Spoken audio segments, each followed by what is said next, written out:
I was married to my wife for 17 years and never once had she turned to me and told me she loved me. For 10 of the 17 years, the marriage had been sexless. This wasn't on the part of my wife. She always had a high libido, whereas mine has always been low. I guess we just wanted different things when it came to sex. She wanted wild and dangerous sex, while all I wanted was passionate lovemaking between two people who loved each other. To be fair, we were two very different people when we met. They say opposites attract, and at the time I felt lucky to have found her. She worked as a psychologist and taught at a very prestigious university. I owned a small building company, and we met when I was contracted to do work in the building where she taught. The marriage wasn't always bad. At the start, she was amazing and tried hard to make it work, but it didn't take long for the differences between us to become a barrier. The last 3 years have been the hardest. The constant arguing meant we no longer shared a bed together. Whenever we do manage to be in the room together, the air is thick with a tension that is pressed down on every breath, filling the room with an unspoken weight. It had reached a point where the love I craved was no longer just a longing, but a gnawing hunger. When I first hired a sex worker, it started as a way to just feel the warmth of a woman. I wanted to feel like I was wanted and loved, even if it was a hollow performance. The first 2 times I hired a sex worker, it was just sex. It was nice and passionate at times, but it wasn't the sex I was missing. When I hired the sex worker the 3rd time, I made it clear I didn't want sex. I just wanted someone to hold and to hold me. It felt great, but it was still missing the emotional aspect, and that's when I came up with the idea for the flashcards. I hired the same sex worker every time. Gemma was considerably younger than me. She was the same age my wife was when we first met. Apart from age, the only other thing that resembled my wife was the color of her eyes. By our 4th encounter, Gemma knew what I was after, so when I pulled out the flashcards, she was happy to go along with it. You make me feel safe. Hold me tightly and don't let go. You're the best thing that's ever happened to me. I love you so much. Gemma was perfect. I didn't need to prompt her, and she knew exactly when to read the cards back to me.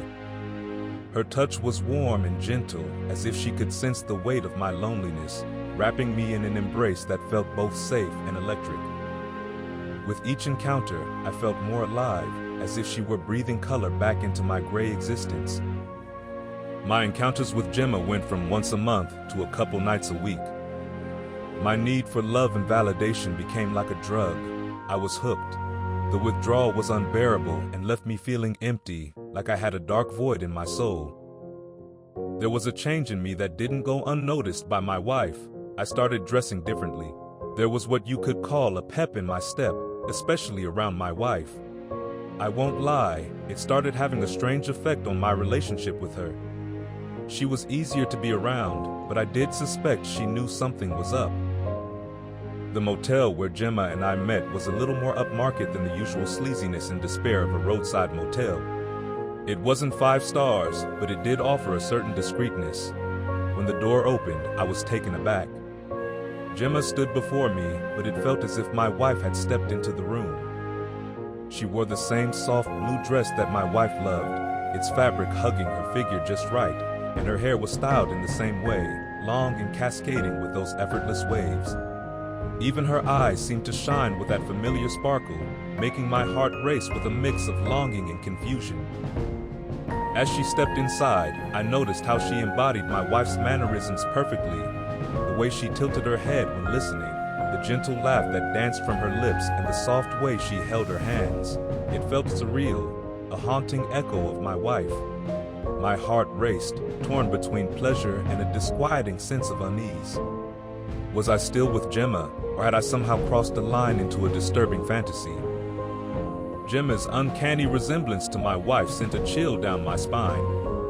The same blue dress, the exact haircut, and her mannerisms mirrored my wife so perfectly that it felt like a cruel joke. "How did you know to dress like this?" I asked. She smiled, tilting her head just like my wife. "I thought you'd like it.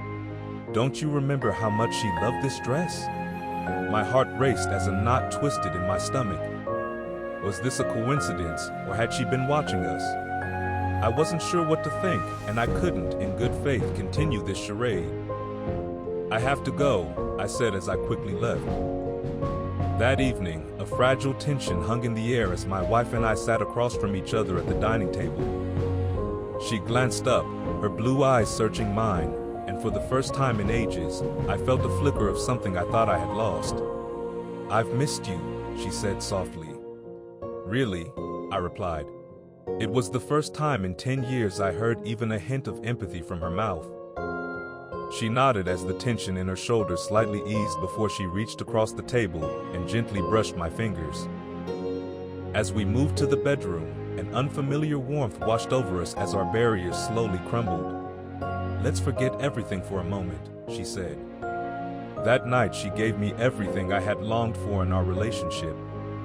For the first time, I felt the affection I craved as we made passionate love. As we lay there in the sweaty aftermath of our lovemaking, I reveled in the closeness. But that was quickly shattered when my wife started echoing the same phrases from the flashcard I had Gemma recite. I lay there, stunned, my heart pounding as her words echoed in the darkness. "You make me feel safe," she whispered. How could she know those exact words? My mind raced as I pulled away slightly, the intimacy suddenly replaced by a chilling unease. I shrugged off the previous night as a strange coincidence, convincing myself that I was overthinking things. My wife had simply said the right things at the right time, nothing more. The next evening I decided to sleep in the spare bedroom, seeking solitude. Sometime during the night, I was jolted from my sleep as I felt a familiar warmth. Opening my eyes, I froze. Gemma was lying beside me, her arms were wrapped around me in a tight embrace. A chilling feeling of dread crept up my spine as I looked around the room. All the flashcards I had made for our encounters were now nailed to the walls of the room. "You make me feel safe," she whispered, repeating each phrase like a ritual, her voice eerily soft. I couldn't handle it anymore. The flashcards, the strange way my wife had been acting, the eerie resemblance Gemma had started to take on, everything felt like it was closing in on me. I needed space. I needed to breathe. So, I went to the motel. The same place where I had met Gemma before, back when things were simpler, back when I thought I had some control over my life. I'd barely settled in when I heard a knock on the door. My heart stopped. I wasn't expecting anyone. Reluctantly, I opened it, and there she was, Gemma, but something was off. She looked exactly like my wife again, but this time there was no warmth. Her eyes were cold, just like the way my wife used to look at me when we argued. "You couldn't stay away, could you?" she said, her voice dripping with venom. "Gemma, why are you doing this?" She stepped inside, not waiting for an invitation. "Gemma, is that what you call me now, you pathetic little man?" The words hit me like a punch to the gut. That's exactly how my wife used to talk to me in our worst moments. "You think paying for affection makes you a man? You think a few nice words on flashcards are enough to fix your sad, broken life?" she said in a cold, unrelenting tone. "Stop it," I said, shaking. She ignored me, walking further into the room. "You've always been weak. That's why she can't love you. You disgust her." "Shut up," I shouted. "You're worthless. You were never enough for her. You'll never be enough for anyone," I snapped. The words, the look in her eyes, the way she embodied everything my wife had said and done to break me over the years, it was too much. I lunged at her, shoving her hard. I didn't mean to hurt her. I just wanted her to stop. But she stumbled back, tripping over the edge of the coffee table. Her body crashed through the glass as I stood there, frozen in horror as she lay motionless on the floor, blood pooling around her. What have I done? I thought to myself. I rushed over to her, but she wasn't moving. The blood was everywhere, glistening under the motel lights. I didn't know what to do. My mind was spinning out of control. In a haze, I dragged her into the bathroom, laying her body in the tub. My hands were shaking as I wiped the sweat from my forehead. For a moment, I thought about walking away and leaving her for the cleaning staff to find. I couldn't think straight, couldn't focus. I needed help, so I grabbed my phone and dialed 911. "There's been an accident," Someone's hurt. The police arrived quickly, faster than I expected. I led them to the bathroom, trying to calm my racing heart. I was shaking as I opened the door to show them the body, my mind already running through every possible scenario. But when I pulled back the shower curtain, there was no blood. Instead, lying in the tub was a mannequin lying there with its glassy eyes staring up at me, its limbs twisted and stiff. My stomach dropped. Pinned to its chest and limbs were all the flashcards I had given Gemma. You make me feel safe. I love you.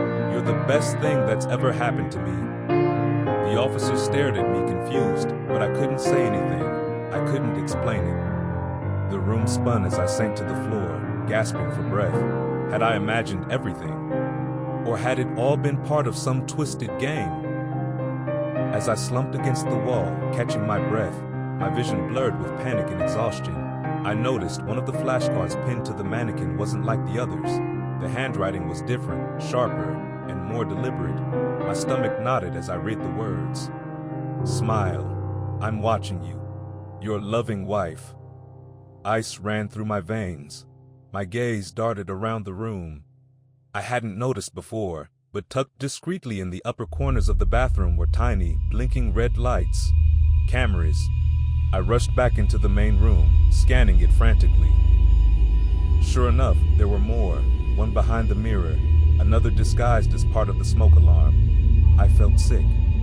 She had been watching me here, in this very motel room. She had seen everything, every intimate moment, every breakdown, every twisted encounter with Gemma. How long has this been going on? My chest pounded with fury and disbelief. I had to confront my wife. This thing that she'd orchestrated wasn't just about our marriage. It was something far, far darker. I drove to her work, my hands gripping the steering wheel. When I arrived at the university, I stormed into the building where she taught, not caring about the stares or whispers as I pushed my way toward the lecture hall. My heart pounded louder with each step. I couldn't think straight. I couldn't focus on anything except getting to her. I flung open the doors to her lecture room. The room was full of students, all women. And there, front and center, sitting with perfect posture, was Gemma. But she wasn't just any student. She was sitting at the front like a prized pupil, fully engrossed in what was happening on the projector screen. It took me a moment to register what I was seeing. On the screen were videos of me, of us. Every humiliating, intimate moment of our marriage playing out on the screen. My heart sank as I saw flashes of our arguments, the loveless years, and then the nights I'd spent with Gemma. My wife stood at the front of the room, dressed impeccably as always, her cold eyes gleaming with satisfaction. She paused the video and turned to face me with a smile that sent chills down my spine. The entire class turned to stare at me as well. "Welcome, darling," she said. "I didn't expect you so soon, but it's a perfect time for a demonstration." "What is this?" I growled. She gestured to the screen casually, like she was explaining a case study. "This, my dear, is the culmination of years of work. A deep dive into the male psyche, specifically the fragile male ego and toxic masculinity." She smiled, but there was no warmth in it, only malice. "And you, my love, have been the perfect subject." The room was filled with murmurs of agreement from the students. Some took notes. Gemma's eyes locked onto mine, but they were no longer soft or inviting. They were cold, complicit in this twisted charade. "You set this all up, the cameras, the flashcards, Gemma." My wife tilted her head, her smile widening. "Of course. Every part of your life, your marriage, your infidelity, I curated it all. I needed to break you down, to strip away every false layer of self-worth until only the truth remained. That's what this experiment was about. What better way to understand a man's breaking point than to use his own desires against him?" I stumbled back, bile rising in my throat. "This is sick," I cried. I felt like I was going to collapse. Every intimate detail of my life had been exposed, dissected, and turned into a study. Every word, every flashcard, every moment of my desperation, it had all been for her amusement, for her research. The students were all watching, some amused, some intrigued, and and others looking at me like I was nothing more than a pathetic creature beneath their feet. I couldn't breathe.